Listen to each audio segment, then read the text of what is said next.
to this episode. And by the way, the first episode, we're lucky you're here. I'm terrified I'm here on video. But we have gone from, as you can see, if you're listening to us, it'll always be the same on audio, but at the same point, we've been talking about getting on video, and so you are my first video guest, so thank you so much. You're welcome. Much appreciated. Let's do this. Introduce yourself, tell us a little bit about who you are, what you do, Okay. and before we started recording this, it was obvious that you're passionate about getting this out, so that's going to come out during this, and it's such important information, because today we're talking about preventing fraud in real estate transactions, so.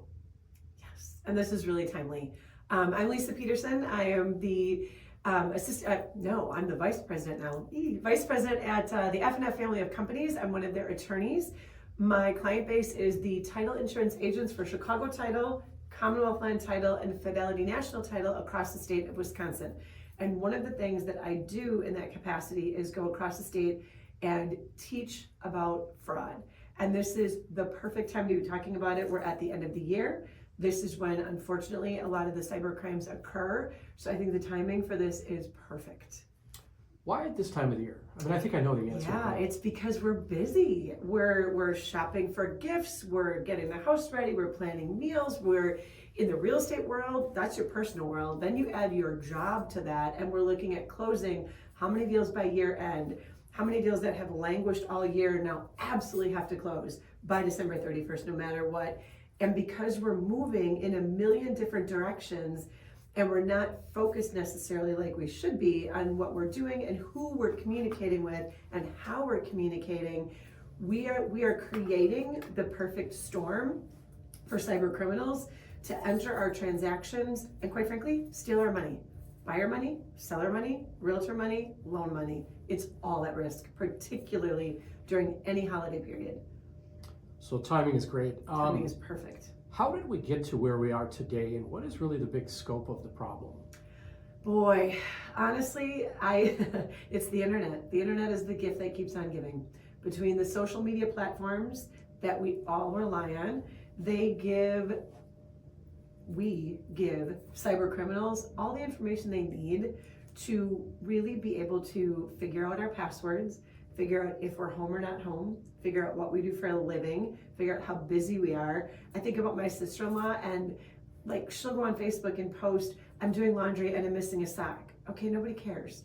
But that's what we do, right? We spill our life into these social media platforms and let cyber criminals know what we do, how we do it, how busy we are, where we are, and all of that information helps them not just figure out, quite frankly, passwords to our accounts. Think about how many people use their kids' names, their dogs' names, their cats' names, the city in which they grew up. All of those very common factors are what a lot of people use for their passwords, whether it's for their email or their bank account, because it's things we can remember.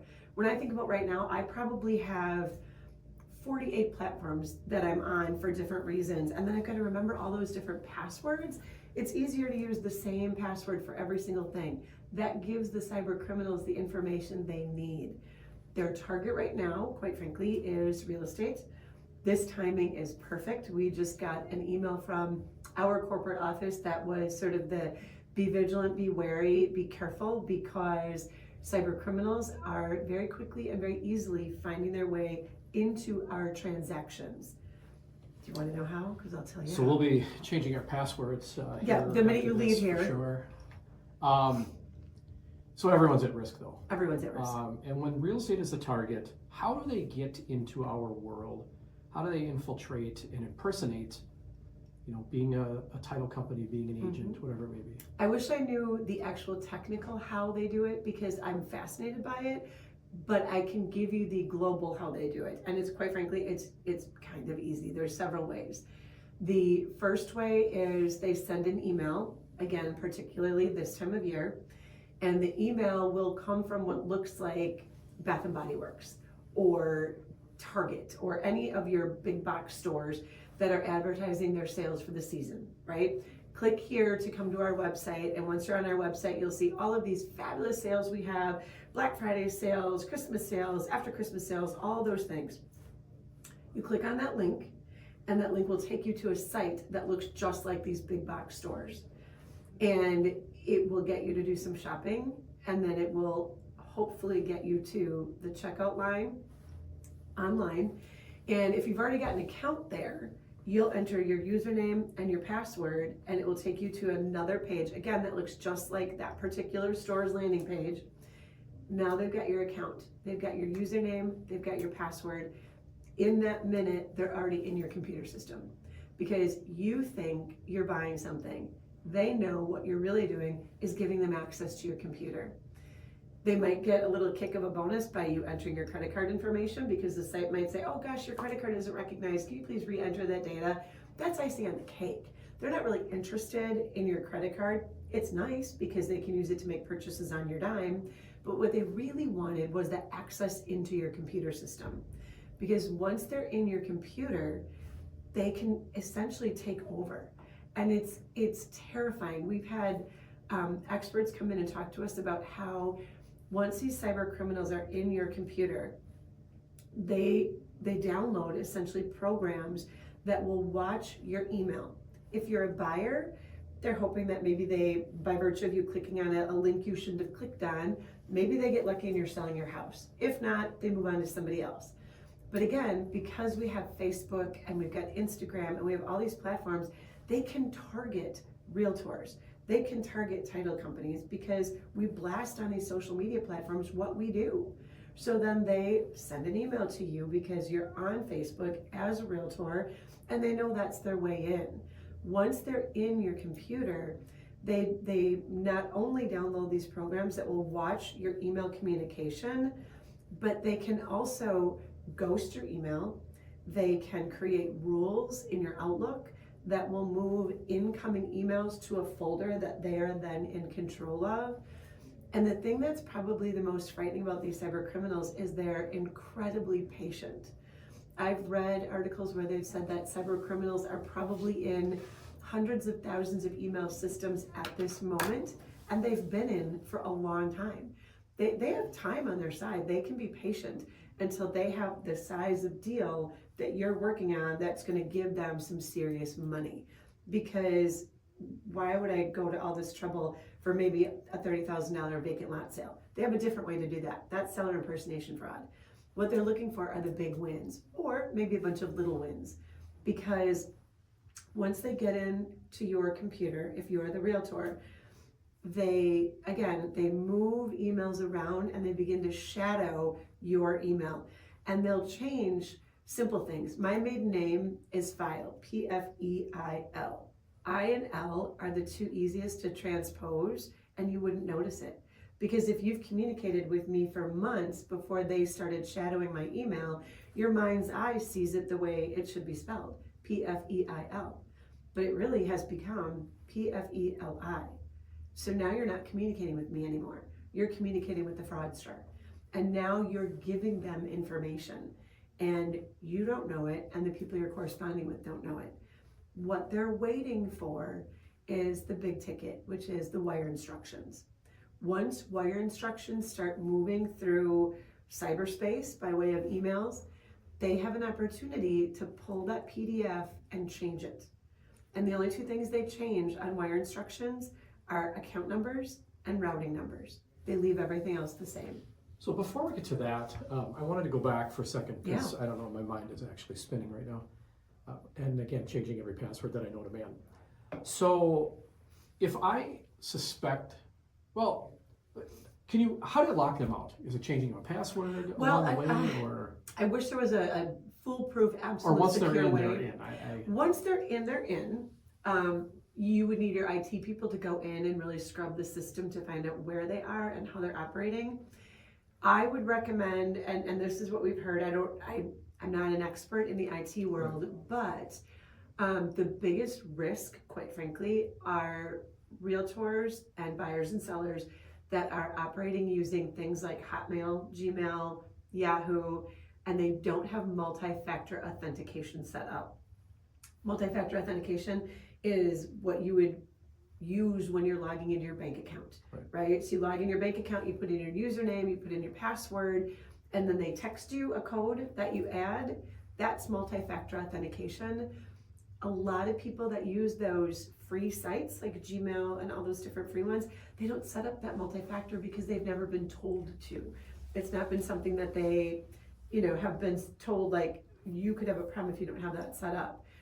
One of the things realtors can do is to use the domain of their broker, because that's where there are firewalls that are in place. Once you start veering out of those broker domains and into those free email sites, that's when you start to really open the door to fraudsters to be able to get in. And it may be that the buyer got hacked. It may not be the realtor at all. It might be that the buyer's email was compromised, or the seller's email was compromised, or it could be the lender or the title company. So what about if obviously the buyer sellers, there will involve one or two title companies along the way. Mm-hmm. Is that the safeguard to, ultimately if they're looking for that wire instructions or getting into that world? I mean, ultimately that's going to be between the title company and the client. Yes. So a couple of things. So there's some insulation there, because listening, yes, are real estate agents, but also obviously clients, interested people that are either have bought or sold. It's their money at stake. Right. It's their money at stake. But a couple of things I would recommend. Number one, I see no reason on earth that a realtor involved in a transaction should ever be the recipient of wire instructions, whether it's getting them to forward. That should just never happen. That's a safeguard for realtors, because you don't want to be the one to find out that your email was compromised and now you put yourself in the middle. So number one, I don't see any reason for realtors to ever receive or send wire instructions. It's dangerous.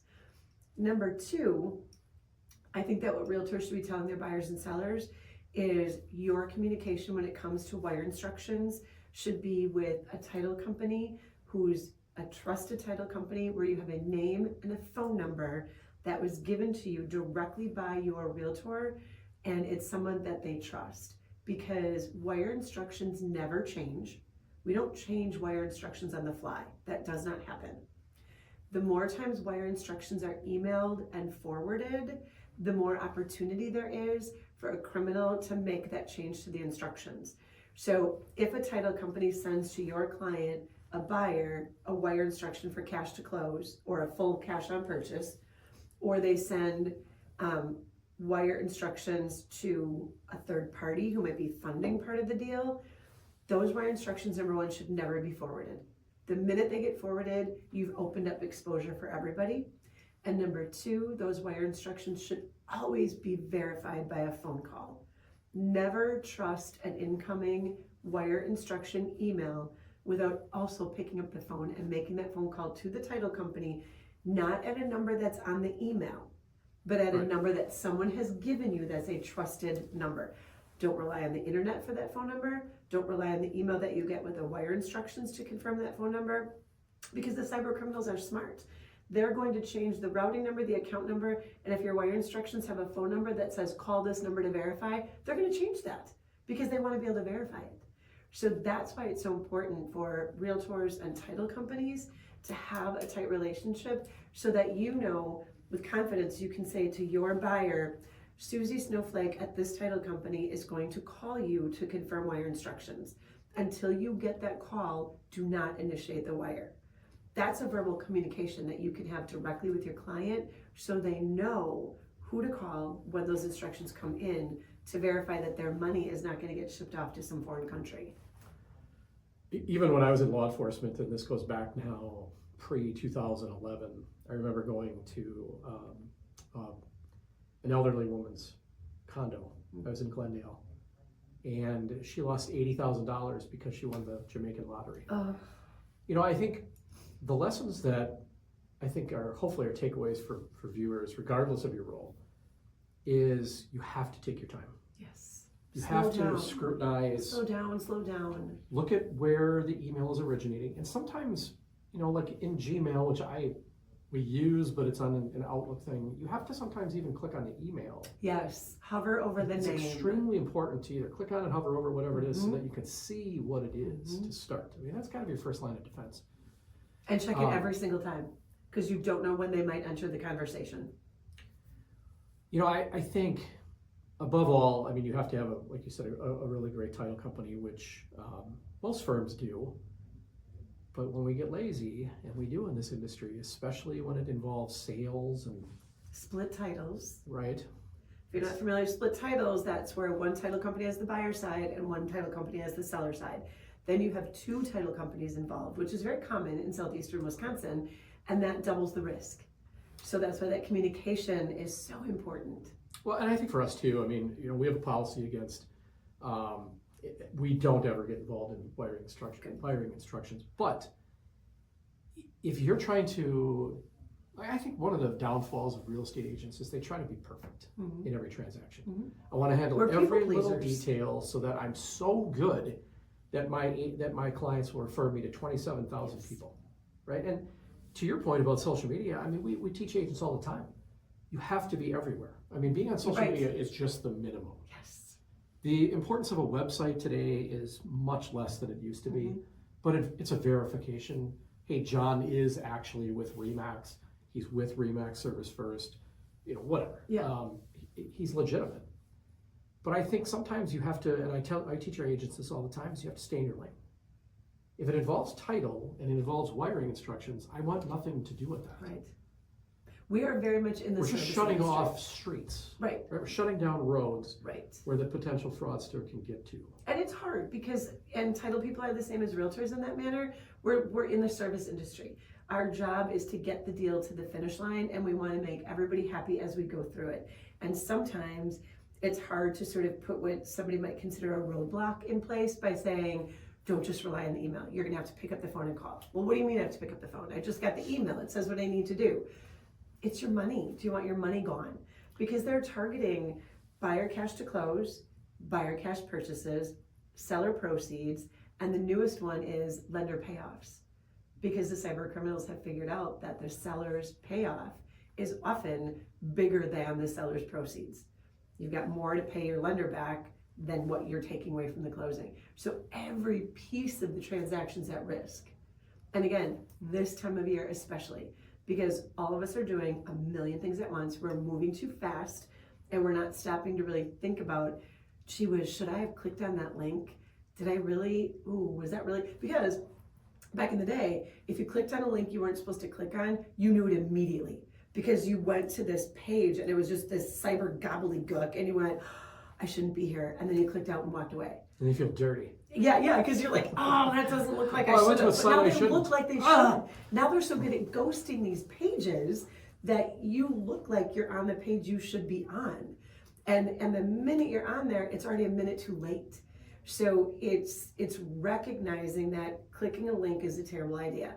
If you get a notice from a sale on one of your big box stores or one of the places that you love to frequent, instead of clicking on that link, get out of that email, open internet, and put in their website, because now you haven't clicked a link that invites them into your computer. And if you did, and you did it on accident, and you're a realtor or you're a title company or you're a lender, tell your IT people immediately. That's sort of the other piece of this that we've noticed, is that when somebody gets had, if you will, and they click a link where they shouldn't have been, they're embarrassed and they don't want to tell anybody that they did it. You've got to be willing to say, I goofed up, I shouldn't have clicked on it, the IT people should take a look at where I clicked. Well, I think too, we were talking before, when you get to an area, you can't necessarily back out. No. But you gotta stop. You gotta stop. Screenshots maybe, whatever you have. And let's be also honest though, a lot of these agents are independent contractors. We have a policy that says they have to have malware and antivirus, but I bet you if I did an audit, I'm not quite certain that everybody would be following what they've agreed to do in their independent contractor agreement. For buyers and sellers, I think the lesson here as we wrap this segment up, because I think we're going to get to some really cool stuff in segment number 2 with Lisa here, and I can't tell you how much I appreciate this. My head is spinning. I know. People don't ask me back. Well, but you know after what I do though, these. and I will say from my law enforcement experience, Dennis, when you look at a crime, regardless of what it was, there was always something along the way that could have been noticed. Yes. We call it situational awareness. And this is what this is. We're teaching situational awareness 100%. for buyers, sellers, other title people, whoever might watch it in the real estate world specifically, but it's not just real estate. When you get an email you don't recognize, there's always a hook. Mm-hmm. Limited time offer. If you got to act now. Mm-hmm. I don't like the car salesman approach. Before you walk off the lot, John, this is our best price. Yeah. I don't do that. It's just not me. It's not my nature, and I've always felt that for the most part I win after that. So any last comments on this? Because I think maybe we'll do segment 2. Okay.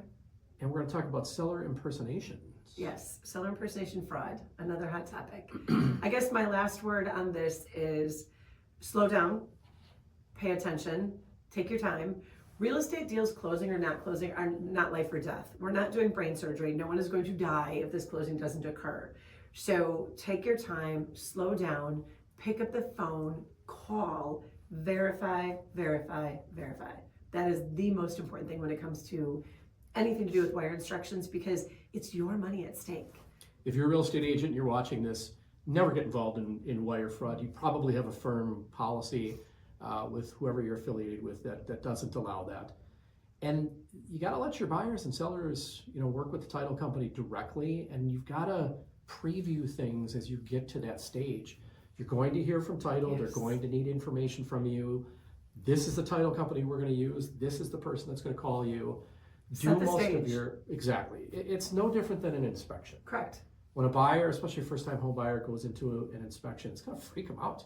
Mm-hmm. It's up to the agent and the inspector to say, look, this is what to expect. Exactly.